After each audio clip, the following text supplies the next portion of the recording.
కానీ ఎక్కడ కూడా నేను తెలంగాణ బిడ్డలని తెలంగాణ ప్రజల్ని వాళ్ళను డిసప్పాయింట్ చేయదు కాబట్టి నవ్వుతూ పనిచేస్తూ వెళ్ళిపోయిన అధ్యక్ష ఇప్పుడు నా దగ్గరికి ఎప్పుడు పెద్దవాళ్ళు పైరవికారులు కాంట్రాక్టర్లు ఎవరు రాలేదు అధ్యక్ష. నేను ఎప్పుడు కూడా పేద ప్రజల మధ్యలోనే ఉండి పనిచేస్తున్నాను అధ్యక్ష. నా దగ్గరికి వచ్చినటువంటి బీడీ కార్మికులు కావచ్చు, బీడీ టేకేదారులు కావచ్చు, అంగన్వాడీ టీచర్లు కావచ్చు, ఆశా వర్కర్లు కావచ్చు, ఐకేపీ ఎంప్లాయీస్ కావచ్చు అధ్యక్ష, అదేవిధంగా జిహెచ్ఎంసీ కార్మికులు కావచ్చు అధ్యక్ష, టీచర్లు కావచ్చు అధ్యక్ష, నిరుద్యోగులు కావచ్చు, ఆడబిడ్డలు కావచ్చు, సింగరేణి ఉద్యోగులు కావచ్చు, కరెంట్ ఎంప్లాయీస్ కావచ్చు, ఎవరు వచ్చినా అధ్యక్ష నేను కాదనకుండా నాకెంత వీలైతే అంత పనిచేసి పెట్టేటటువంటి ప్రయత్నం చేసిన అధ్యక్ష. అయినా సరే అధ్యక్ష పార్టీ మౌత్ పీసులుగా ఉండేటటువంటి పార్టీ పేపర్లు, పార్టీ ఛానళ్ళు ఏ ఒక్కరు కూడా ఎన్నడూ కూడా మద్దతు ఇవ్వలేదు అధ్యక్ష. అయినా సరే ధైర్యం వదులుకోకుండా మొక్కువని ప్రయత్నంగా నేను ప్రయత్నం చేస్తూనే వెళ్ళాను అధ్యక్ష. తెలంగాణ రాకముందు బీఆర్ఎస్ ప్రభుత్వం ఏర్పడకముందు ఒక మాట అనుకున్నాం అధ్యక్ష. కేసీఆర్ గారే పదే పదే ఈ మాట చెప్పారు.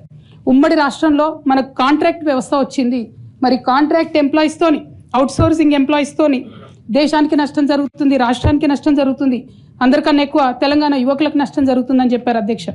ఆనాడు వారు సరదాగా ఒక మాట అనేవాళ్ళు, అందరికీ కాంట్రాక్ట్ పోస్ట్ ఉంది, మరి ముఖ్యమంత్రికి కూడా కాంట్రాక్ట్ పోస్ట్ ఉంటుందా అని చెప్పి ప్రశ్నించేవారు అధ్యక్ష.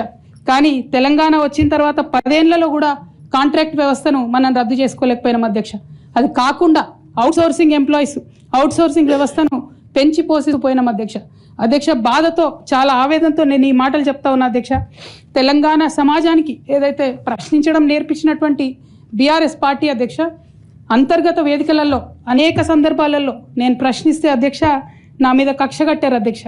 కేసీఆర్ గారు చుట్టూన్నటువంటి కొందరు వ్యక్తులు తప్పక చెప్తున్నాను అధ్యక్ష ఈ మాట. ఎందుకంటే భారతదేశ రాజ్యాంగం ప్రకారం రాజకీయ పార్టీలు ఏవైనా కూడా ప్రజలకు ఒక దిక్సూచిగా నిలవాలి అధ్యక్ష, ప్రజలకు ఒక దారిదీపంగా నిలవాలి. పార్టీలోనే అంతర్గత ప్రజాస్వామ్యం లేకపోతే రాష్ట్రంలో ఎట్లా ప్రజాస్వామ్యం ఉంటుందనే విషయాన్ని కూడా మనందరం గమనించాలి. కాబట్టి ఈ మాట చెప్తా ఉన్నాను అధ్యక్ష. మరి కక్షగట్టి నన్ను ప్రశ్నించినందుకు పార్టీ నుండి బయటకు పంపించారని చెప్పి చెప్పక తప్పదు అధ్యక్ష. మొదటి సంవత్సరం నుంచే రాష్ట్ర స్థాయి నిర్ణయాలలో ఎక్కడ కూడా నా పాత్ర లేకుండా కట్టుబడి చేసినారు అధ్యక్ష. ఇవాళ ఆనాడు బాధపడ్డా ఇవాళ నేను సంతోషపడతా ఉన్నా అధ్యక్ష. ఎందుకంటే అధ్యక్ష ధర్నా చౌక్ రద్దు చేయడం అనేటటువంటిది ప్రజాస్వామిక హక్కుల్ని కాలరాయడంలో మొదటి మెత్త అధ్యక్ష. ఆనాడు ఇంటర్నల్గా ఎంత ప్రొటెస్ట్ చేసినా కూడా రాష్ట్రం వచ్చింది, ఇప్పుడు ధర్నాలు ఎందుకు, దరఖాస్తులు లేవు, ధర్నాలు లేవు, అన్ని పనులు చేసి పెడతామని చెప్పుకుంటూ వెళ్ళడం జరిగింది అధ్యక్ష. అట్లానే రైతులకు జరిగినటువంటి అక్రమ అరెస్టులు అధ్యక్ష, ఇవాళ ఒక్కొక్క దగ్గర నుంచి రైతులు మాట్లాడుతూ